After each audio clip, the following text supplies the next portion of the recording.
Hello friends, ಎಲ್ಲರಿಗೂ welcome to tarot life. So ನೀವೇನಾದರೂ first time ನೋಡ್ತಾ ಇದ್ರೆ ಸಬ್ಸ್ಕ್ರೈಬ್ ಮಾಡ್ಕೊಳ್ಳಿ.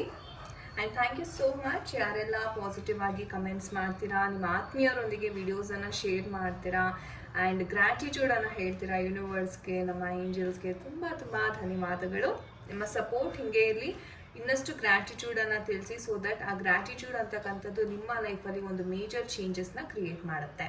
ಓಕೆ, ಸೊ ಬನ್ನಿ ಕ್ವಿಕ್ ಆಗಿ ವಿಡಿಯೋವನ್ನು ಶುರು ಮಾಡೋಣ. ಇವತ್ತಿನ ಟಾಪಿಕ್ ಬಂದು ನಾನು ಮಿಡ್ ನೈಟ್ ಥಾಟ್ಸ್ ಬಗ್ಗೆ ಮಾಡ್ತಾ ಇದ್ದೀನಿ. ಎಷ್ಟೋ ಜನ ರಿಕ್ವೆಸ್ಟ್ ಮಾಡಿದ್ದೀರಾ ಮ್ಯಾಮ್ ಮಿಡ್ ನೈಟ್ ಥಾಟ್ಸ್ ಬಗ್ಗೆನೂ ಮಾಡಿ ಅಂತ. ಸೊ ಯಾಕೆ ಇದು ಇಂಪಾರ್ಟೆಂಟ್ ಆಗುತ್ತೆ ಅಂದರೆ, ಸೊ ಮಿಡ್ ನೈಟಲ್ಲಿ ನಾವೇನು ಮಲಗೋಕ್ಕಿಂತ ಮುಂಚೆ ಒಂದು ವಿಚಾರವನ್ನು ಯೋಚನೆ ಮಾಡಿರ್ತೀವಿ, ಅದು ತುಂಬ ವೇಗವಾಗಿ ಮ್ಯಾನಿಫೆಸ್ಟ್ ಆಗುತ್ತೆ. ಸೊ ಆ ಒಂದು ಕಾರಣದಿಂದ ಒಂದು ಮಿಡ್ ನೈಟ್ ಥಾಟ್ಸ್ ಅಂತಕ್ಕಂಥದ್ದು ತುಂಬ ಇಂಪಾರ್ಟೆಂಟ್. ಸೊ ಬನ್ನಿ ವಿಡಿಯೋವನ್ನು ಶುರು ಮಾಡೋಣ. ಸೊ ಮೈಂಡನ್ನು ರಿಲ್ಯಾಕ್ಸ್ ಮಾಡ್ಕೊಳ್ಳಿ. ಯಾರಿಗೋಸ್ಕರ ಈ ಒಂದು ವಿಡಿಯೋ ನೋಡ್ತಿದ್ದೀರಾ, ಹೆಸರು, ಆ ವ್ಯಕ್ತಿಯ ಹೆಸರು, ಡೇಟ್ ಆಫ್ ಬರ್ತ್ ಮೈಂಡಲ್ಲೇ ಚಾಂಟ್ ಮಾಡ್ಕೊಳ್ಳಿ. ಆ್ಯಂಡ್ ಪ್ರೇ ದ ಯೂನಿವರ್ಸ್, ನಿಮಗೆ ಏನು ಮೆಸೇಜಸ್ ತಲುಪಬೇಕಾಗಿದೆ ಅವರ ಒಂದು mid night thoughts. Okay, so ಯಾವ ಥರ ಇದೆ we will see. Okay, pentacle energies ತುಂಬ ಬರ್ತಾ ಇದೆ. ಮೆಸೇಜಸ್ ಇದೆ, ಡಿವೈನ್ ಪ್ಲೀಸ್ ಗೈಡ್ ಮಾಡಿ. ಆ್ಯಂಡ್ ಯಾರಿಗೆಲ್ಲ ಬ್ರೇಸ್ಲೆಟ್ಸ್ ಪರ್ಚೇಸ್ ಮಾಡಬೇಕಾಗಿದೆ, ನಾನು ಲಿಂಕ್ ಡಿಸ್ಕ್ರಿಪ್ಷನ್ ಬಾಕ್ಸಲ್ಲಿ ಕೊಟ್ಟಿರ್ತೀನಿ. ಸಕ್ಸಸ್ ಬ್ರೇಸ್ಲೆಟ್ಸ್, ನಿಮಗೆ ಯಾವುದೇ ಪ್ರಾಬ್ಲಮ್ ಇದ್ರೂ ಲೈಫಲ್ಲಿ ನಾನು ಆ ಬ್ರೇಸ್ಲೆಟ್ಸ್ನ ಟ್ಯಾಗ್ ಮಾಡಿರ್ತೀನಿ. ಸೊ ಬೇಕಾದವರು ಖಂಡಿತವಾಗ್ಲೂ ನೋಡಿ ಪರ್ಚೇಸ್ ಮಾಡಿ. ಓಕೆ,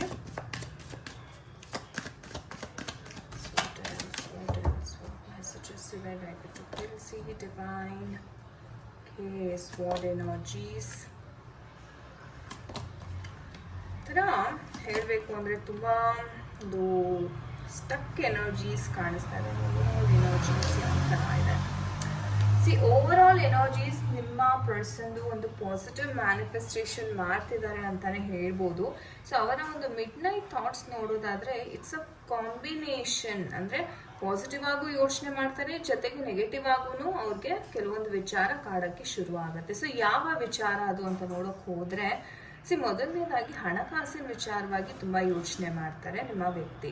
ಸ್ವಲ್ಪ ಲಾಸಲ್ಲಿದ್ದಾರೆ ಅಂತ ಕಾಣಿಸ್ತಾ ಇದೆ. ಆ್ಯಂಡ್ ಅವರ ಹೆಲ್ತ್ ಸ್ವಲ್ಪ, ಮೆಂಟಲ್ ಹೆಲ್ತ್ ಸ್ವಲ್ಪ ಚೆನ್ನಾಗಿಲ್ಲ, ಅಥವಾ ಅವರ ಒಂದು ಫ್ಯಾಮಿಲಿನಲ್ಲಿ ಯಾರ್ದೋ ಒಂದು ಹೆಲ್ತ್ ಅಂತಕ್ಕಂಥದ್ದು ತುಂಬ ಚೆನ್ನಾಗಿಲ್ಲ ಅಂತ ಸಹ ನಾನಿಲ್ಲಿ ನೋಡ್ತಾ ಇದ್ದೀನಿ. ಆ್ಯಂಡ್ ಹೇಗೆ ಫ್ಯಾಮ್ಲಿನ ನಡೆಸಬೇಕು, ಫಿನಾನ್ಷಿಯಲಿ ಲಾಸಸ್ ಆಗ್ತಾ ಇದೆ. ಬಿಸ್ನೆಸ್ ಮಾಡ್ತಾರೆ, ಬಿಸ್ನೆಸ್ಸಲ್ಲಿ ಸಿಕ್ಕಾಪಟ್ಟೆ ಲಾಸಸ್ಸನ್ನು ಕಂಡಿದ್ದಾರೆ ನಿಮ್ಮ ವ್ಯಕ್ತಿ. ಆ್ಯಂಡ್ ಒಂದೊಂದು ರೂಪಾಯಿಗೂ ತುಂಬಾ ಟೈಟ್ ಆಗಿದೆ, ತುಂಬಾ ಹುಡುಕ್ತಾ ಇದ್ದಾರೆ, ದಾರಿಗಳನ್ನ ಹುಡುಕ್ತಾ ಇದ್ದಾರೆ, ಎಲ್ಲಿ ಹೇಗೆ ನಾನು ಹಣವನ್ನು ಗಳಿಸ್ಬೋದು. ಆ್ಯಂಡ್ ಕೆಲಸದ ವಿಚಾರವಾಗಿ ನೋಡಿದರೆ ಎಷ್ಟೋ ಜನ ಕೆಲಸ ಹುಡುಕ್ತಾ ಇದ್ದಾರೆ. ನಿಮ್ಮ ಪರ್ಸನ್ ಯಾರಿದ್ದಾರೆ ಕೆಲಸವನ್ನು ಹುಡುಕ್ತಾ ಇದ್ದಾರೆ ಅಂತಾನು ಹೇಳ್ಬೋದು. ಅಂದರೆ ಸ್ವಲ್ಪ ಲೇಸಿನೆಸ್ ಸಹ ನಾನು ಇಲ್ಲಿ ನೋಡ್ತಾ ಇದ್ದೀನಿ. ಕೆಲವ್ರಿಗೆ ಹೆಂಗಪ್ಪ ಅಂದರೆ, ಅಯ್ಯೋ ಕೆಲಸ ಮಾಡಬೇಕಾ, ಅವ್ರು ಕೊಡೋದು ಇಷ್ಟು ಸಂಬಳಕ್ಕೆ ನಾನು ಅಷ್ಟೊಂದು ಇಡೀ ದಿನ ದುಡಿಬೇಕಾ ಅನ್ನೋ ಒಂದು ಲೇಸಿನೆಸ್ ಅಂತಕ್ಕಂಥದ್ದು ಇರುತ್ತೆ. ಓಕೆ, ಸೊ ಆ ಥರ ನೋಡ್ತಾ ಇದ್ದಾರೆ. ತುಂಬ ಸ್ಲೋ ಆಗಿ ಡಿಸಿಷನ್ ತೊಗೋತಾರೆ. ಅಂದರೆ ಕಮಿಟ್ಮೆಂಟ್ ಅಂತಕ್ಕಂಥದ್ದು ಇರೋಲ್ಲ. ಯಾವುದೇ ಒಂದು ಕೆಲಸ ಆಗಲಿ 1 ತಿಂಗಳು 2 ತಿಂಗಳು ಮಾಡಿ ಮತ್ತೆ ಬಿಟ್ಬಿಡೋದು, ಮತ್ತೆ ನೋಡೋಣ, ಚೇಂಜ್ ಮಾಡೋಣ ಅಂತ ಹೇಳೋದು. ಸೊ ಈ ಥರ ಒಂದು ಮೈಂಡ್ಸೆಟ್ಟನ್ನು ನೋಡ್ತಾ ಇದ್ದೀನಿ. ಆ್ಯಂಡ್ ಹಳೆಯ ವಿಚಾರ ತುಂಬ ಇವ್ರಿಗೆ ಒಂಥರ ಕೋಪವನ್ನು ತಂದುಕೊಡುತ್ತೆ ಅಂತಲೇ ಹೇಳ್ಬೋದು. ಯಾವುದೋ ಒಂದು ಹಳೆಯ ವಿಚಾರ ನೆನಪಿಸ್ಕೊತಾ ಇರ್ತಾರೆ ಇವ್ರಿಗೆ. ಓಕೆ, ಅವತ್ತು ಈ ವ್ಯಕ್ತಿ ನನಗೆ ಹಿಂಗೆ ಹೇಳಿಬಿಟ್ರು, ಅಥವಾ ನೀವು ಹಿಂಗೆ ಹೇಳಿಬಿಟ್ರಿ, ನನಗೆ ಏನು ನಡೀತಾ ಇದೆ, ಯಾರೂ ಒಳ್ಳೆಯವರಲ್ಲ ನನ್ನ ಜೀವನದಲ್ಲಿ. ಸೊ ಈ ಥರ ಹಳೆಯ ವಿಚಾರಗಳು ತುಂಬ ಇವ್ರಿಗೆ ಮೈಂಡಲ್ಲಿ ಬರುತ್ತೆ ನೈಟ್ ಮಲ್ಗೋವಾಗ ಅಂತಲೇ ಹೇಳ್ಬೋದು. ಅಂದರೆ ಇವ್ರಿಗೆ ಹೇಗಪ್ಪ ಅಂತಂದರೆ, ಓಕೆ ಇವರು ಒಳ್ಳೆಯವರು, ಅರೆ ಇವರ ಒಂದು ಪರ್ಸೆಪ್ಷನಲ್ಲಿ ಮಾತ್ರ ಯೋಚನೆ ಮಾಡ್ತಿದ್ದಾರೆ, ಅರೆ ಬೇರೆಯವರ ಒಂದು ಪರ್ಸೆಪ್ಷನಲ್ಲಿ ಇವ್ರು ಯೋಚನೆ ಮಾಡಲ್ಲ, ನನಗೆ ಅನ್ಯಾಯ ಆಗಿದೆ, ಅವ್ರು ತಪ್ಪು, ಅವ್ರು ಕೆಟ್ಟವರು ಅಷ್ಟೇ. ಈ ಥರ ಯೋಚನೆ ಅಂತಕ್ಕಂಥದ್ದು ತುಂಬಾ ಮಾಡ್ತಾರೆ ಅಂತಲೇ ಹೇಳ್ಬೋದು. ಆ್ಯಂಡ್ ಕಮ್ಯುನಿಕೇಷನ್ ಅಂತ ನೋಡಿದಾಗ ತುಂಬ ಪುವರ್ ಕಮ್ಯುನಿಕೇಷನ್. ಅಂದರೆ ಇವ್ರಿಗೆ ಯಾರ ಜೊತೆ ಹೇಗೆ ಮಾತಾಡಬೇಕು, ಕೆಲವ್ರು ನಿಮ್ಮ ಜೊತೆ ಎಕ್ಸಾಂಪಲ್ ಪ್ರೀತಿಯಿಂದ ಮಾತಾಡಬೇಕು, ಅದು ಮಾಡೋದಿಲ್ಲ, ತುಂಬ ಹಾರ್ಶ್ ಆಗಿ ಏನೋ ಬೇಕಾಬಿಟ್ಟು ಮಾತಾಡೋ ಥರ ಈ ಥರ ಮಾತಾಡ್ತಾರೆ ಅಲ್ವಾ. ಸೊ ಅದನ್ನು ಅವರು ಚೇಂಜ್ ಮಾಡ್ಕೋಬೇಕು. ರೈಟ್, ಸೊ ಅವರ ಕಮ್ಯುನಿಕೇಷನ್ ಅಂತಕ್ಕಂಥದ್ದು ಇವಾಗ ಕೆಲ್ಸಕ್ಕೆ ಹೋದ್ರೂ ಅಲ್ಲಿ ಒಂದು ಸರ್ಟನ್ ಡಿಗ್ನಿಟಿ ಇರುತ್ತೆ, ಹೀಗೆ ಇರಬೇಕು ಅಂತ ಇರುತ್ತೆ, ಅದು ಅವ್ರಿಗೆ ಇಷ್ಟ ಆಗಲ್ಲ. ಅಂದರೆ ನೀವು ಯಾರು ನನಗೆ ಹೇಳೋಕ್ಕೆ ಅಂತಾರೆ, ರೈಟ್? ಸೊ ಆ ಒಂದು ಆ್ಯಟಿಟ್ಯೂಡ್ ಅಂತಕ್ಕಂಥದ್ದನ್ನ ಸ್ವಲ್ಪ ಚೇಂಜ್ ಮಾಡಬೇಕು. ಆ್ಯಂಡ್ ಹಾರ್ಡ್ ವರ್ಕ್ ಅಂತಕ್ಕಂಥದ್ದು ಇನ್ನು ತುಂಬ ಮಾಡಬೇಕು ಈ ಒಂದು ವ್ಯಕ್ತಿ. ಆ್ಯಂಡ್ ತುಂಬ ಸ್ಟ್ರಗಲ್ಸ್ ಇದೆ ಅಫ್ಕೋರ್ಸ್ ನಾನು ನೋಡ್ದಂಗೆ. ಅಂದರೆ ಇವ್ರಿಗೆ ಹೇಗಪ್ಪ ಅಂದರೆ, ನಾನು ಏನೇ ಕೆಲಸಕ್ಕೆ ಕೈ ಹಾಕಿದ್ರು ನನಗೆ ನ್ಯಾಯ ಸಿಗ್ತಿಲ್ವಲ್ಲ ಅನ್ನೋದೊಂದು ನೆಗೆಟಿವ್ ಮೈಂಡ್ಸೆಟ್. ಆದರೆ ಇವ್ರಿಗೆ ಗೊತ್ತಿಲ್ಲದೆ ಇರೋ ವಿಚಾರ ಏನಪ್ಪ ಅಂದರೆ, ನಾನು ಸರಿಯಾದ ದಾರಿನಲ್ಲಿ ಎಫರ್ಟ್ಸ್ ಹಾಕ್ತಿದ್ದೀನ, ಅದು ಸರಿಯಾದ ರೀತಿಯಲ್ಲಿ ನಾನು ಮಾತಾಡ್ತಾ. ಅಂದರೆ ಇವ್ರಿಗೆ ಹೇಗಂದರೆ ಇವ್ರ ಮೇಲೆ ಅರಿವಿಲ್ಲ. ಸೊ ಬೇರೆಯವರು ಏನು ಇದು ಮಾಡ್ತಾರೆ ಅದೇ ಫೈನಲ್ ಇವ್ರಿಗೆ. ಸೊ ಅವ್ರು ಯಾಕೆ ಆ ಥರ ಮಾತಾಡ್ತಾ ಇದ್ದಾರೆ, ನನ್ನಿಂದ ಏನಾದರೂ ತಪ್ಪಾಗಿದೆಯಾ, ನಾನೇನಾದರೂ ಬದಲಾವಣೆ ಮಾಡ್ಕೋಬೇಕಾ ನನ್ನ ಆ್ಯಟಿಟ್ಯೂಡಲ್ಲಿ, ನನ್ನ ಬಿಹೇವಿಯರಲ್ಲಿ ಅನ್ನೋ ಚಿಂತನೆ ಅಂತಕ್ಕಂಥದ್ದು ಸ್ವಲ್ಪ ಮಾಡಬೇಕಾಗತ್ತೆ ವ್ಯಕ್ತಿ. ಸೊ ಹಾಗಾಗಿ ನ್ಯಾಯ ಅಂತಕ್ಕಂಥದ್ದು ಸಿಗ್ತಾ ಇಲ್ಲ ಅನ್ನೋ ಒಂದು ಕೊರಗು. ಕೆಲವ್ರಿಗೆ ಕೋರ್ಟ್ ಕೇಸಲ್ಲಿ ಸಹ ಲೈಕ್ ಮದುವೆ ಆಗಿರೋರು ದಂಪತಿಗಳು ಯಾರಿದ್ದಾರೆ ಅವ್ರಿಗೆ ಸ್ವಲ್ಪ ಸಪ್ರೇಷನ್ ಆಗಿದ್ದು ಕೋರ್ಟ್ ಕೇಸಲ್ಲಿ ಸಹ ಒಂದು ಕೇಸ್ ಅಂತಕ್ಕಂಥದ್ದು ನಡೀತಾ ಇದೆ. ಅದು ಕೆಲವ್ರಿಗೆ ಪ್ರಾಪರ್ಟಿ ವಿಚಾರ ಆಗಿರ್ಬೋದು, ಕೆಲವ್ರಿಗೆ ಎಮೋಷನ್ಸ್ ವಿಚಾರನೂ ಸಹ ಆಗಿರ್ಬೋದು.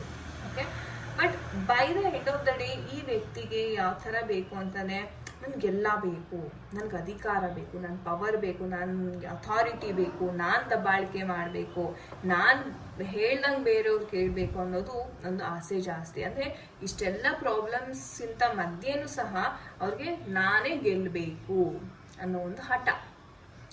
ಬಟ್ ಇವ್ರಿಗೆ ಆ ಹಠದಿಂದ ಸಾಧಿಸುವಂಥದ್ದು ಏನೂ ಇಲ್ಲ ಹೇಳಬೇಕು ಅಂದರೆ. ಯಾಕಂದರೆ ಆ್ಯಸ್ ಫಾರ್ ಆಸ್ ಅವರು ಅವರ ಒಂದು ಬಿಹೇವಿಯರ್ ಚೇಂಜ್ ಮಾಡ್ಕೊಳ್ದೇನೆ ನಾನೆಲ್ಲ ಗೆಲ್ತೀನಿ ಅಂದರೆ ಅದು ತಪ್ಪಾಗತ್ತೆ. ಓಕೆ, ಸೊ ನೋಡೋಣ ಏಂಜಲ್ಸ್ ಏನು ಹೇಳ್ತಾರೆ, ನಿಮಗೆ ಯಾವ ಒಂದು ಗೈಡೆನ್ಸ್ ಕೊಡ್ತಾ ಇದ್ದಾರೆ. ಪ್ಲೀಸ್ ಗೈಡ್ ಮಾಡಿ ವೀಕ್ಷಕರು ಯಾರೆಲ್ಲ ವಿಡಿಯೋ ನೋಡ್ತಾ ಇದ್ದಾರಾ. ಓಕೆ, ರಿಕವರಿ ಕಾರ್ಡ್ ಬರ್ತಾ ಇದೆ. ಅಂದರೆ ಇಲ್ಲಿ ಒಂದು ಅವಕಾಶ ಅಂತಕ್ಕಂಥದ್ದು ಸಿಗ್ತಾ ಇದೆ ಅಂತಲೇ ಹೇಳ್ಬೋದು. Okay, I think we have one more card here. With in the next few months. Okay, ಕೆಲವೇ ತಿಂಗಳಲ್ಲಿ ಆಗುತ್ತೆ ಅಂತ ಸಹ ಏಂಜಲ್ಸ್ ಟೈಮ್ ಫ್ರೇಮ್ನ ಸಹ ತಿಳಿಸ್ಕೊಡ್ತಾ ಇದ್ದಾರೆ. ಯಾವ ಮೆಸೇಜಸ್ ಇದೆ ಡಿವೈನ್? ಎಸ್, ಕಾರ್ಡ್ ಬರ್ತಾ ಇದೆ guys. So beautiful. Thank you angels ಅಂತ ಖಂಡಿತ ಕಮೆಂಟ್ ಸೆಕ್ಷನಲ್ಲಿ ತಿಳಿಸಿ. ಖಂಡಿತ ರಿಕವರಿ ಆಗುತ್ತೆ, ಸರಿ ಹೋಗುತ್ತೆ ಕೆಲವೇ ತಿಂಗಳಲ್ಲಿ ಅಂತ ಅದ್ಭುತ ಮೆಸೇಜಸ್ಸನ್ನು ಕೊಡ್ತಾ ಇದ್ದಾರೆ. ಅದು ನೇರವಾಗಿ ಮೆಸೇಜಸ್ ಕೊಡ್ತಾ ಇದ್ದಾರೆ. ಸೊ ಥ್ಯಾಂಕ್ ಯು ಏಂಜಲ್ಸ್ ನನ್ನ ಕಡೆಯಿಂದ, ವೀಕ್ಷಕರ ಕಡೆಯಿಂದ. ಆ್ಯಂಡ್ ಟೀ ಲೀಫ್ ಮೆಸೇಜಸ್ ನೋಡೋಣ ಮುಂದೆ ಫ್ಯೂಚರಲ್ಲಿ ಏನಾಗುತ್ತೆ. Okay, we have this cat energy. ನಿಮ್ಮ ಲೈಫಲ್ಲಿ ಯಾರೋ ಎರಡು ಮುಖವಾಡ ಇಟ್ಕೊಂಡು ಆಟ ಆಡ್ತಾ ಇದ್ದಾರೆ, ಎಚ್ಚರಿಕೆ ಅಂತ ಬರ್ತಾ ಇದೆ. ಸೊ ನಿಮ್ಮ ಸುತ್ತಮುತ್ತ ಯಾರಾದರೂ ಆ ಥರ ವ್ಯಕ್ತಿ ಇತ್ತು ಅಂದರೆ ಎಚ್ಚರವಾಗಿರಿ. ಒಂದು ಫ್ರೆಂಡಿಂದ ಅಡ್ವೈಸ್ ಸಿಗುತ್ತೆ ನಿಮಗೆ. Okay, and what else we have? ನಿಮ್ಮ ಫ್ರೆಂಡ್ ಯಾರೋ, ನಿಮಗೆ ಕ್ಲೋಸ್ ಫ್ರೆಂಡಿಂದ ನಿಮಗೆ ಸಹಾಯ ಸಿಗುತ್ತೆ ಈ ವಿಚಾರದಲ್ಲಿ. ಓಕೆ, ಅಂದರೆ ಯಾರೋ ತುಂಬ ದೂರದಲ್ಲಿ ಇರ್ತಕ್ಕಂಥ ಫ್ರೆಂಡ್. ಓಕೆ, ನಿಮ್ಮ ಊರಲ್ಲೇ ಇಲ್ಲ, ಯಾರೋ ತುಂಬ ದೂರದಲ್ಲಿ ಇರ್ತಕ್ಕಂಥ ಫ್ರೆಂಡ್ ನಿಮ್ಮ ಬಗ್ಗೆ ತುಂಬ ಚಿಂತೆ ಮಾಡ್ತಾ ಇದ್ದಾರೆ. ಆ್ಯಂಡ್ ಅವ್ರ ಕಡೆಯಿಂದ ನಿಮಗೆ ಸಹಾಯ ಆಗುತ್ತೆ. ಸೊ ಯಾರು ಅಂತ ನೋಡಿಬಿಟ್ಟು ಅವ್ರಿಗೆ ಖಂಡಿತವಾಗ್ಲೂ ರೀಚ್ ಔಟ್ ಮಾಡಿ ಸಹಾಯಕ್ಕೋಸ್ಕರ. So thank you so much guys. ಇದಾಗಿತ್ತು ಇವತ್ತಿನ ಒಂದು ರೀಡಿಂಗ್. ಐ ಹೋಪ್ ನಿಮಗೆ ಕನೆಕ್ಟ್ ಆಗಿದೆ. ಯಾರ ಜೊತೆ ರೆಸೊನೇಟ್ ಆಯಿತು ಖಂಡಿತ ಕಮೆಂಟ್ ಸೆಕ್ಷನಲ್ಲಿ ತಿಳಿಸಿ. ಆ್ಯಂಡ್ ತುಂಬ ಧನ್ಯವಾದಗಳು ಯಾರೆಲ್ಲ ತಾಳ್ಮೆಯಿಂದ ವಿಡಿಯೋನ ಇಲ್ಲಿ ತನಕ ಸ್ಕಿಪ್ ಮಾಡದೆ ನೋಡಿದ್ದೀರಾ. ತುಂಬ ಧನ್ಯವಾದಗಳು. ಆ್ಯಂಡ್ ನಿಮಗೆ ನಾನು ಹೇಳ್ದಂಗೆ ಬ್ರೇಸ್ಲೆಟ್ಸ್ ಯಾರಿಗಾದರೂ ಬೇಕು ಅಂತಲೇ ನಾನು ಟ್ಯಾಗ್ ಮಾಡಿರ್ತೀನಿ. ಯಾಕಂದರೆ ತುಂಬ ಜನ ಕೇಳ್ತಾರೆ ಮೇಡಮ್ ಬ್ರೇಸ್ಲೆಟ್ಸ್ ಬಗ್ಗೆ ಇನ್ಫಾರ್ಮೇಷನ್ ಶೇರ್ ಮಾಡಿ, ನಾವು ಪರ್ಚೇಸ್ ಮಾಡಬೇಕು ಅಂತ. ಸೊ ಅದಕ್ಕೇ ನಾನು ಟ್ಯಾಗ್ ಮಾಡಿದ್ದೀನಿ ಡಿಸ್ಕ್ರಿಪ್ಷನ್ ಬಾಕ್ಸಲ್ಲಿ, ಪ್ಲೀಸ್ ಚೆಕ್ಔಟ್ ಅಂತ ಹೇಳ್ತೀನಿ. ತುಂಬ ಧನ್ಯವಾದಗಳು. ಮುಂದಿನ ಒಂದು ವಿಡಿಯೋದಲ್ಲಿ ಸಿಗೋಣ. ಹರೇ ಕೃಷ್ಣ.